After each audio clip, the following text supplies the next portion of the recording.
Hind focus news में आपका स्वागत है। नजर डालते हैं आज की खबरों पर। माया की माया अब नहीं चल पा रही है यूपी में। यूपी चुनाव को लेकर बीएसपी प्रमुख मायावती का बड़ा ऐलान।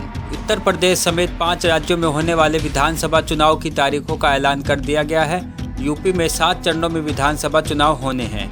एक तरफ जहां यूपी की भाजपा सरकार को सत्ता से हटाने के लिए समाजवादी पार्टी, कांग्रेस समेत सभी दल लगातार हमलावर हैं, वहीं इसी बीच चुनाव से पहले यूपी की पूर्व मुख्यमंत्री और बहुजन समाज पार्टी प्रमुख मायावती को लेकर एक बड़ी खबर सामने आ रही है। दरअसल बसपा अध्यक्ष मायावती ने यूपी विधानसभा चुनाव नहीं लड़ने का फैसला लिया है।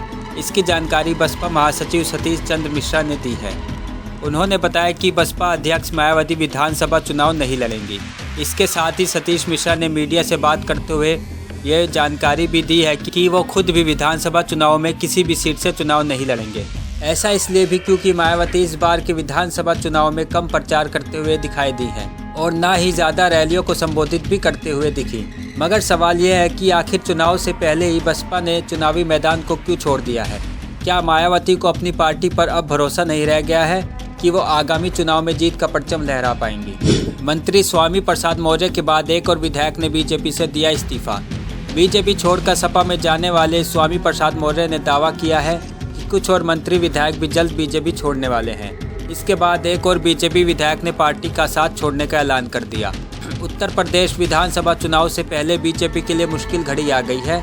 राज्य सरकार में मंत्री स्वामी प्रसाद मौर्य के बाद अब पार्टी के विधायक ब्रजेश प्रजापति ने भी इस्तीफा दे दिया है। सूत्रों से मिली जानकारी के मुताबिक प्रजापति भी सपा का दामन थाम सकते हैं। सपा में शामिल होने पर स्वामी प्रसाद मौर्य ने दावा किया था कि अभी तो शुरुआत है, आगे और भी मंत्री बीजेपी छोड़ने वाले हैं। इस कड़ी में पहला इस्तीफा हो चुका है। आगे कितने और विधायक बीजेपी का साथ छोड़ेंगे, इसका जवाब भी जल्द मिल जाएगा। गोवा में गठबंधन के लिए कांग्रेस और तृणमूल से हो रही है बात। शरद पवार। राष्ट्रवादी कांग्रेस पार्टी एनसीपी प्रमुख शरद पवार ने मंगलवार को बताया कि आगामी गोवा विधानसभा चुनाव के लिए उनकी पार्टी कांग्रेस और तृणमूल कांग्रेस के साथ गठबंधन को लेकर बात कर रही है। उन्होंने कहा कि इस पर अभी फैसला नहीं लिया गया है। पवार ने कहा कि गोवा में बदलाव की जरूरत है और बीजेपी सरकार को बदलने की जरूरत है। गोवा में 14 फरवरी को वोट डाले जाने हैं। मिड डे मील के सांभर में मिली छिपकली। कर्नाटक में 70 छात्र हुए बीमार। कर्नाटक में सरकारी स्कूल के बच्चों को परोसे गए सांभर में खाना बनाने वाले व्यक्ति को छिपकली मिली। इसके बाद तुरंत उसने छात्रों को चेताया और खाने से रोका। मामला कर्नाटक के चामराजनगर जिले के वड़खेला गांव का है, जहां सोमवार को मिड डे मील खाने के बाद स्कूली बच्चों ने पेट में दर्द और उल्टी की शिकायत की थी। उन्हें तुरंत अस्पताल ले जाया गया। बच्चों का इलाज करने वाले डॉक्टर का कहना है कि बच्चे खतरे से बाहर हैं। डिपार्टमेंट ऑफ पब्लिक इंस्ट्रक्शन ने बच्चों के अभिभावकों और स्कूल प्रशासन की एक मीटिंग बुलाई है। इस मीटिंग के आधार पर इस लापरवाही के खिलाफ कदम उठाया जाएगा। वैक्सीन की दोनों डोज लगवाए बिना ट्रेन में नहीं कर पाएंगे सफ़र, रेलवे की नई गाइडलाइन। बीते 2 वर्षों में कोरोना वायरस के चलते रेलवे ने अपने कई नियमों में बदलाव किए थे, जिसे धीरे धीरे वापस सामान्य किया जाने लगा था।